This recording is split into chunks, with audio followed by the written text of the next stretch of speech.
Olá, meu povo, tudo bem? Como vocês estão? Era para eu ter gravado o vídeo ontem, não deu, estou gravando hoje. Estamos por aqui falando de magia. Hoje eu vou falar com vocês sobre um assunto que soltei no outro vídeo e tem gente me perguntando. O que é gnoses e quem é o demiurgo? Vocês vão entender o que isso tem a ver com a bruxaria, o porquê que eles ensinam certas coisas e por que eu não concordo com outras. Tá bom?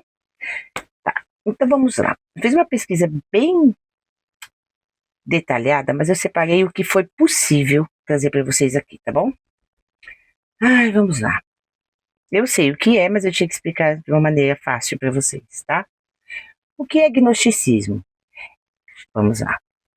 É um conjunto de sistemas religiosos, filosóficos secréticos que floresceram no Mediterrâneo no século I e II da Era Comum. Caracterizava-se pela busca do conhecimento de gnoses. Vocês escutam falar sobre gnoses direto, mas ninguém explica o que é. Gnoses é um conhecimento que vem do divino para você. Não depende de pastor, padre, sacerdote, tá? Como meio de salvação espiritual. Guardem essa palavra, salvação espiritual, tá? Separando o mundo material, visto como imperfeito e mal, do mundo espiritual, considerado superior e fonte da verdade, da verdadeira realidade. Ou seja, eles separam esse mundo que a gente vive como nefasto. No gnosticismo tradicional, eles tentam se retirar do mundo material e viver apenas para o mundo espiritual. Você vê muito disso no hinduísmo, judaísmo, né? Islamismo e muitos ismos, né? O gnosticismo acredita que há como que dois deuses, um deus bom e outro mau. Isso no gnosticismo, tá? Geral, tá? Não estou colocando vertentes específicas. Vou colocar só duas vertentes específicas para que vocês entendam onde é que encaixa o meu conceito de bruxaria, que se pode tudo, tá? O mundo teria sido criado por um deus mau e um deus menor, e que eles chamam de demiurgo. Ou seja, o mundo foi criado por um ser que está abaixo do universo, né? Abaixo de um ser maior que ele, e esse ser se chama demiurgo, tá? Esse seria o nosso Deus da Bíblia. Daí, todas as tragédias contadas por ela. Então, se vocês forem ler a Bíblia, eu já fui evangélica, tá? Não tenho vergonha de dizer, eu fui atrás do evangelho para entender porque viemos, porque estamos aqui, né? O que somos. E, no fim, descobri que o Deus bondoso e misericordioso não era bem aquilo. Daí surgiu o Novo Testamento, que veio para limpar essa imagem demiúrgica do Deus cristão. Ó, para esta crença, no gnosticismo, para esta crença, as almas dos homens já existem em um universo de luz e paz. A gente, olha, eu posso acreditar nisso. Eu posso acreditar que a nossa alma não foi criada. Ela tem nuances divinas. Por isso que muitas vertentes mágicas dizem que você é Deus, que o Deus está em você, que você é o próprio Deus. Você é uma fração da deusa, você é uma parte do Deus, entende? E Aleister Crowley dizia que todos somos estrelas, né?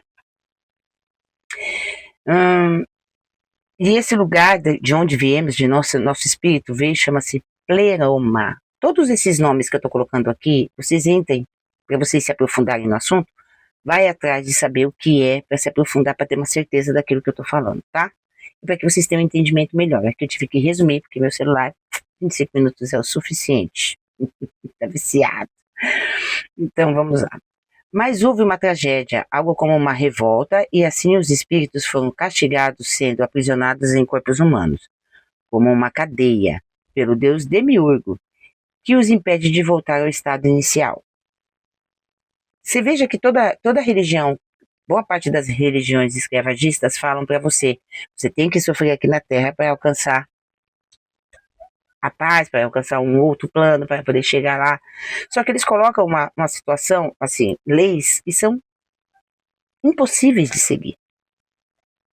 E de acordo com a Bíblia, se você pecar, você não vai herdar o reino dos céus. E você vai sofrer até que venha a ressurreição. E depois da ressurreição você será julgado e, se condenado, sofrerá pela eternidade. Se a pessoa se diz cristã, ela tem que seguir isso, ela tem que acreditar nisso e ela vai sofrer por isso, porque cada um vai ter o inferno que merece, cada um vai ter o inferno que acredita. Então você veja aonde vão parar esses cristãos. Então vamos lá, de acordo com o gnosticismo, tá? O gnosticismo postula a existência de um mundo espiritual superior com Deus desconhecido e um mundo material inferior, no qual os seres humanos residem. É aqui, mundo material. É aqui que a gente sofre, é aqui que a gente tem dor, aqui, pra mim, aqui é o inferno, tá? Então, né? Essa é a minha opinião, tá? No qual os seres humanos residem. O verdadeiro Deus, o do universo espiritual, o verdadeiro Deus é o universo espiritual. O verdadeiro Deus, né? Antes de Demiurgo, que seguiu da Bíblia, tá?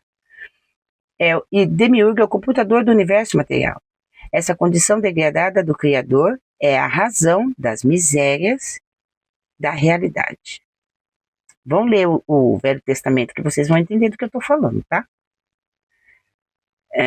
Principais características do gnosticismo. Busca pelo conhecimento. Gnoses. Mas não é um conhecimento que te dizem. É um conhecimento que chega para você. Gnoses é aquela sabedoria que ninguém te contou. É aquela vontade de ler um livro que ninguém nunca te indicou. É aquela sensação de que tem algo errado. Por que eu tô aqui? Por que isso tudo tá acontecendo? Isso é o começo. Desculpa, tá, gente? Minha mesinha aqui. Isso é gnose, tá? O gnosticismo enfatiza a importância do conhecimento, especialmente do conhecimento secreto e esotérico, a gnose, como caminho para a libertação do espírito da prisão material. Ou seja, a gente está dentro de uma prisão material, que é o corpo físico. Os kardecistas falam muito disso. Isso aqui é só uma prisão e coisa e tal. E eu acho que bem baseado no gnosticismo. Acho, tá? Não tenho certeza. Eu não sou kardecista. Tô falando porque eu acho, né? Cada um mexe sua panela como acha. Melhor. E aí a gente está numa prisão de sofrimento e dor. E você precisa da evolução para sair deste corpo físico, né?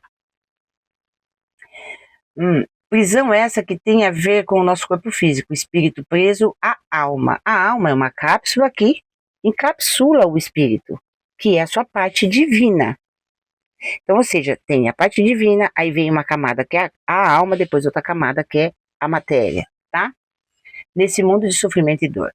O dualismo. Acredita-se na existência de dois princípios opostos, o mundo material, criado por um ser inferior e imperfeito, o demiurgo, e o mundo espiritual, onde reside a verdadeira realidade do Deus Supremo. Então, se você for ler o Velho Testamento, você vai ver quem que criou isso aqui. Por aí vocês já podem entender. Se vocês começarem a ler o Velho Testamento, baseado neste conhecimento, vocês vão olhar para a Bíblia de uma outra maneira, filosoficamente falando, tá? Eu costumo dizer que eu não posso dizer que algo não serve para mim se eu não o conhecer. Então não tire conclusões. Leia e veja o que faz sentido para você. A salvação é através do conhecimento. A salvação não é alcançada pela fé ou boas obras, mas pela aquisição de um conhecimento profundo sobre a verdadeira natureza do universo e do ser humano. O cristianismo gnóstico, porque também teve gnósticos cristãos e filósofos, tá? Platão era um deles, inclusive falava do nosso eu daimon, né? Da nossa consciência, né? Nosso eu daimon. E tem um texto dele lá que eu não vou lembrar agora, que ele fala sobre o Deus cristão, gnosticismo cristão, tá? Muitos gnósticos se identificavam como cristão, mas suas interpretações das escrituras e crenças sobre a natureza de Jesus Cristo eram diferentes das doutrinas ortodoxas. No gnosticismo cristão, eles colocam Jesus como se fosse um avatar que veio libertar a gente do demiurgo. ou seja, do Pai, né? O demiurgo, uma figura central no gnosticismo. O demiurgo é um ser divino inferior que criou o mundo material considerado imperfeito e mal, e que está na oposição de Deus Supremo Espiritual. Da onde veio esse demiurgo? Esse demiurgo é uma criação de Sofia, tá? Se vocês forem estudar a mitologia, eu acho que é hindu, de Sofia, vocês vão entender quem é esse demiurgo, tá? Ele foi uma criação, é como se fosse assim, o princípio masculino é o universo, o princípio feminino, a sabedoria, Sofia. E aí, sem autorização, ela criou um ser. E este ser,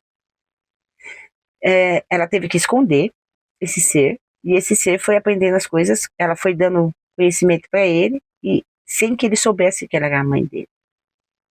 De acordo com a mitologia, tá? E esse ser, por nunca ter visto ninguém, sempre disse: eu sou o único Deus. Só existe eu e mais nada. E a partir daí se gerou toda essa confusão. Mas estudem o mito de Sofia, tá? Sofia e o demiurgo. Vocês vão entender muito melhor. Eu acho que vai fazer muito mais sentido para vocês do que a criação, tá? Como está escrito na Bíblia. Talvez vocês até entendam melhor a Bíblia estudando o mito da criação do demiurgo. A natureza de Jesus, isso de gnosticismo cristão, tá? Alguns gnósticos viam Jesus Cristo como um emissário divino, um guia espiritual que veio para transmitir o conhecimento necessário para a salvação, e não um ser divino encarnado no sentido literal. O mundo material. Esse aqui é o gnosticismo cristão, tá? O mundo material é visto como uma prisão para a alma, um local de sofrimento e ilusão, do qual a pessoa deve se libertar através do conhecimento. E aí o que acontece? Aquelas pessoas que abdicam, que falam: o mundo mal, tudo é mal, eu vou usar o mínimo possível e não vou me contaminar. Vou me contaminar o mínimo possível. Esse é o gnosticismo cristão, tá? Influências e consequências. O gnosticismo influenciou várias correntes religiosas filosóficas ao longo da história, incluindo o cristianismo primitivo, Primeiro Testamento, o neoplatonismo e algumas formas de misticismo. Então vocês vão encontrar esse gnosticismo em algumas vertentes, tá? De acordo com as mitologias. O gnosticismo foi considerado uma heresia pela igreja cristã. Olha aí, a igreja contra a espiritualidade, mesmo ela falando de Jesus, né? Mesmo ela pregando a salvação. Talvez seja por isso que mataram Cristo. Se é que ele existiu, talvez seja por isso. Porque ele não era filho de demiurgo. Ele era filho do universo, de uma energia muito além do que a igreja poderia manipular. Minha opinião, tá? Minha opinião. O canal é meu, eu falo o que eu quiser. Vocês estão aqui para ouvir a minha opinião e colocar a cabecinha para pensar, tá bom? Não estou aqui para influenciar ninguém, não faço proselitismo. Só estou falando minha opinião de acordo com as pesquisas que já fiz e a leitura de Bíblia, né? Vamos lá. O gnosticismo é frequentemente mencionado nas obras literárias culturais que exploram temas como busca espiritual, o conhecimento oculto, a natureza da realidade e o exemplo por exemplo, em O Código da Vinci. Aquele livro ou aquele filme, dá para vocês terem uma noção. Tem uma série também chamada Westworld, que o Jorge de Lúcifer indica, e eu fui ver. Se imaginem como os robôs, os seres humanos, o demiurgo. E quando esses robôs conseguem consciência. É muito bom. Agora, o gnosticismo na visão luciferiana, tá? Na visão luciferiana, o demiurgo é frequentemente visto como um criador do mundo material imperfeito, uma entidade separada do Deus Supremo, que na verdade é a verdadeira luz. Por isso, luciferiano. Essa visão é influenciada pelo gnosticismo que considera o mundo material como uma criação imperfeita e limitadora, contrastando com o reino espiritual superior. Lúcifer, por outro lado, é visto como uma força que busca libertar a centelha divina aprisionada nesse mundo material, sendo portador da luz, do conhecimento que permite a ascensão espiritual. Então, vamos voltar ao mito da luta do bem e do mal que a Bíblia prega, né? Se a gente for analisar, só temos a possibilidade de escolha dos caminhos que fazemos, que eu acho que o livre-arbítrio é uma puta de uma conversa fiada. Estou falando meu achismo, tá? Se a gente for analisar, quem salvou a humanidade da tirania do demiurgo, né, se a gente for considerar que esse Deus da Bíblia, que quer obediência, que quer adoração ininterrupta e que ele, só ele, totalmente ele, extremamente egoísta, né? E eu penso assim, se você precisa dizer que você é um Deus o tempo todo, é porque nem você tem certeza. Então, se a gente for acreditar nesse mito do demiurgo, se a gente for acreditar nessa situação de demiurgo, e a gente for ver o mito, for fazer um sincretismo entre o mito da Bíblia, que esconde, que coloca Deus como demiurgo, né? E Lúcifer, que foi contra ele, contra as atrocidades que ele fazia com a humanidade, ou então os planos dele de colocar a gente como escravos. Lúcifer é o nosso salvador, né? Estudei mais sobre o mito de Lúcifer, que ele não é o diabo, ele não é o demônio entre aspas, né? Demônio cristão. Ele é um Deus. Vamos lá. Se vocês forem ver o mito de Prometeus, o mito de Prometeus é basicamente o mito de Lúcifer, que rouba a luz do conhecimento, né, e traz para a humanidade. Porque a humanidade perdida, como robôs, sendo escravos desse tal demiurgo, veio Prometeus e trouxe esse conhecimento para a gente. Se a gente for olhar frio e calculadamente, se a gente pode ter esse conhecimento, conversar, falar e saber das coisas e fazer escolhas com sabedoria, foi graças a Sofia e a sabedoria, né? Com dó da gente, Prometeus, trouxe conhecimento e sabedoria, a fogo e tudo mais. Na cosmologia gnóstica, o demiurgo é frequentemente indicado como uma divindade inferior ou um ser cósmico responsável pela criação do mundo material, que é considerado inferior e ilusório em comparação com o mundo espiritual. Assistam Matrix. 1. Lúcifer, em contraste, Lúcifer é visto como uma figura rebelde que se opõe ao demiurgo, buscando trazer a luz do conhecimento, a gnosis. Essa luz do conhecimento está falando de gnosis, tá? Por isso que tem uma chama na cabeça de Baphomet. Ele é um universo manifestado em imagens e é gnosis. O fogo aqui em cima, gente, quer dizer o quê? A luz do conhecimento que está acima do seu eu animal, tá?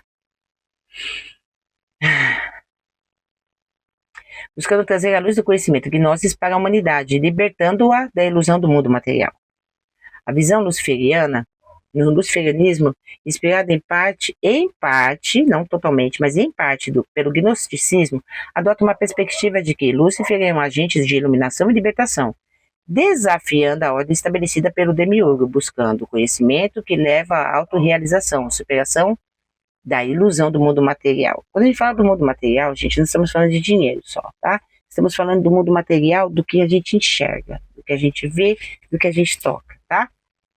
O dualismo. Essa visão dualista, como demiurgo representando a força limitação da matéria, limitando a gente a ser o que somos, enquanto Lúcifer representa a força e a luz do conhecimento da libertação espiritual. Tem uma passagem que fala assim, né? Acho que é um deus hindu, filho de Tiamat, e conseguem lutar contra o Tiamat, né? Que é a deusa primordial, e aí aprisionam um dos filhos dele, que é acho que é o Kingo. E aí eles aprisionam o Kingo. E Kingo, para criar a humanidade, precisávamos de uma centelha divina, de um pouquinho de sangue divino. Só que ninguém quis morrer. Falou, opa, temos um preso, né? Kingo, que estava defendendo Tiamat, a deusa primordial. E aí, resolveram matar Kingo para fazer a humanidade. E aí, o que ele falou? Dentro de cada um haverá um sangue meu de resistência. Uma coisa assim que ele falou. Então tiveram que sacrificar um deus, que estava defendendo a deusa primordial, Tiamat, para poder trazer a humanidade. Isso metaforicamente falando, é uma parte de... Todo mundo tem uma parte de um deus dentro de você. Basta você saber qual é. Isso todo mundo tem. Tá. Lúcifer representa a força da luz do conhecimento e a libertação espiritual. Você tendo conhecimento, você não se apega a dogmas, você vai entender o que é gnosis, você vai ter a sua centelha divina falando mais alto com você, tá? Não se apega às aparências dos seres, nem sempre o ser de luz é bondade. Estudei sobre Anjo Gabriel, que vocês vão saber do que eu tô falando. Já dizia minha mãe, as aparências enganam. Minha mãe dizia isso, eu coloquei na apostila. Já dizia minha mãe, as aparências enganam. Por isso que você faz certas perguntas. Quem sou eu? Por que estou aqui? Qual o sentido da vida? Isso é a sua centelha divina, indignada por estar preso num corpo físico. A indignação, quando alguém morre, quando alguém que você ama morre, vem uma indignação. Por que a gente nasce para morrer? Trabalha até o fim da vida, sofre antes mesmo de chegar à vida adulta. Muita criança que morre, sofre, né? A gente sabe o que acontece com as crianças, principalmente neste Brasil, né? Ai, esse Brasil de meu Deus, como diz o povo, né? A gente sabe o que acontece com crianças, né? E mulheres. Na esperança de ter uma salvação em um paraíso, as pessoas ficam presas a ciclos de obediência, a um propósito de vida que não condiz com a sua natureza humana. Não condiz, por isso que a gente sofre tanto na hora de fazer a coisa certa, que eles dizem que é certo. Por isso que a gente sofre na hora que a gente fala, devo não rebater certas magias, devo não me vingar do inimigo. É por isso que a gente sofre, porque a gente é um animal. E se você bater na cara de um animal, o animal vai revidar. É da nossa natureza. É da natureza humana. E aí, o que acontece? Essas leis cristãs colocam você numa situação em que você nunca vai conseguir chegar próximo do avatar Jesus Cristo. Então, o que acontece? Automaticamente, é a desculpa que eles têm para poder fazer você sofrer. Ou seja, vive de maneira limitada, abrindo mão das coisas do mundo, vivendo na miséria física e espiritual, pois é mais fácil um cabelo passar pelo buraco de uma agulha do que um rico entrar no reino dos céus. Então você deixa de correr atrás dos seus objetivos, deixa de sonhar, deixa coloca o dinheiro ou a situação boa como pecado, né? E não consegue desenrolar na própria vida porque Deus não quer, porque você não pode, porque é pecado, né? Mas aí coloca a humanidade numa situação difícil, trazendo assim a culpa pelas conquistas, enquanto pastores e líderes espirituais enchem as bolsas de dinheiro, né? Nós não podemos, mas eles podem. Isso acontece também no ocultismo e bruxaria moderna. Não estou falando só de cristianismo, tá? Tudo que é religião acontece. Os ocultistas de mídia, em geral, pregam a bondade, o perdão, a humildade quando estão em público, mas a coisa não é bem assim no particular. Eu tô de saco cheio, gente, de saco cheio de ver ocultista, bruxo, ai que você tem que ser bom, ai que você tem que ser correto, ai que você tem que ser maravilhoso, ai porque a gnose me trouxe uma evolução espiritual, vai tomar no cu. Dizem que não devemos atacar o inimigo, pois estamos ligados na teia da deusa e que tudo que vai volta, colocando medo nos neófitos, falando que do karma e da lei tríplice. Então vamos lá. Se eu não posso bater no inimigo, por que ele é meu inimigo? Por que esse Deus de bondade né? Como eu disse lá no outro vídeo, por que esse Deus de bondade acredita no perdão, mas quando você erra e você não segue os 10 mandamentos ou não faz o que ele quer, você vai arder no mármore do inferno por toda a eternidade? É um Deus que acredita no perdão, mas não te perdoa? E isso serve também para a bruxaria, tá?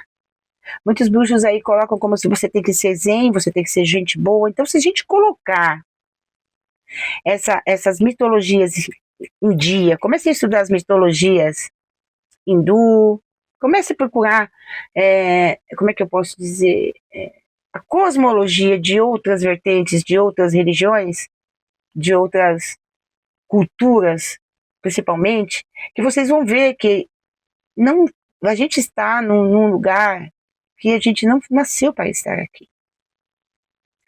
E essa gnose e esse conhecimento é o que a gente tem hoje. A gente tem acesso a maneiras de manipular a energia para facilitar a nossa vida e sair das garras do demiurgo e conseguir fazer com que a nossa vida ande. É por isso que muitas das vezes a gente faz as coisas e a gente tem medo de fazer. Porque ele colocou leis aqui. E a gente que é bruxo, é aí que entra nossa caminhada. A gente que é bruxo, a gente não tem que ter medo de leis. Eu não sigo leis demiúrgicas, eu não sigo, porque se você segue lei demiúrgica, você segue lei católica, lei cristã. E se você é livre, e se você é bruxo, e se você é mago, não existe lei que te impeça de fazer nada. Você é divergente ao cristianismo. Você não bate. Então, coloquem essa pesquisa em prática. Vão procurar outras cosmologias, que vai fazer muito mais sentido do que aquela porta que era Adão e Eva. E dentro da cosmologia de outras vertentes, tem uma explicação antes de Adão e Eva. Fala para mim, um Deus que te dá uma liberdade, que é bondoso, generoso, quando você não faz o que ele quer, ele joga um dilúvio para matar a humanidade e seus filhos e crianças que não escolheram estar aqui. Você parou para pensar? Se você estivesse lá na época do dilúvio, você olhar para o teu filho, como no Titanic. Assiste o Titanic, imagina você lá dentro, preso, sem poder ir para lugar nenhum, sendo pobre, fudido, os ricos vão embora e você, ó, afundando junto com o navio.